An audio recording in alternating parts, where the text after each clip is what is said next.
La deuxième journée zéro discrimination a vécu à Kananga au Kasaï central. La cérémonie se déroule dans la salle de réunion du bâtiment administratif sous le patronage du commissaire spécial Alex Kandemou Pompa. Les deux commissaires adjoints, les rapporteurs de l'Assemblée provinciale, les conseils de sécurité et tous les responsables locaux sont présents. Dans son allocution, le commissaire spécial Alex Kandemou Pompa s'inquiète de l'existence de certains actes de stigmatisation et de discrimination qui ajoutent au taux élevé de la maladie en province. Alex Kandé mobilise les partenaires et toute la population à lutter contre toute stigmatisation et discrimination.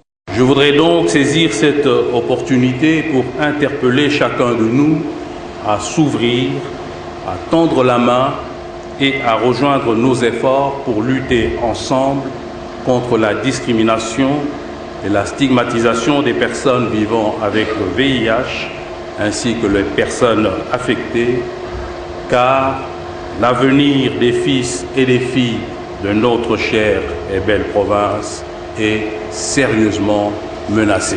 Bien avant les commissaires spéciaux, le secrétaire exécutif du programme national multisectoriel de lutte contre le sida a invité tous à respecter la politique de Free One, zéro nouvelle infection, zéro discrimination et zéro décès dû au sida pour qu'on crée une génération sans sida en République démocratique du Congo d'ici l'horizon 2030.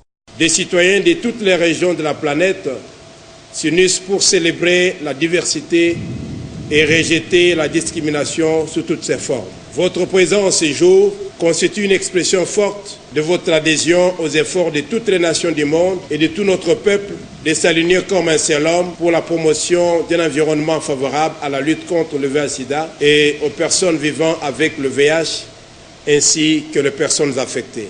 L'Union congolaise des organisations de personnes vivant avec le VIH-Sida, qui plaire son secrétaire provincial, Jean-Marie Chipamba, a par la bouche de son adjoint recommandé à l'exécutif et aux partenaires à favoriser l'accès de PVV à la prévention.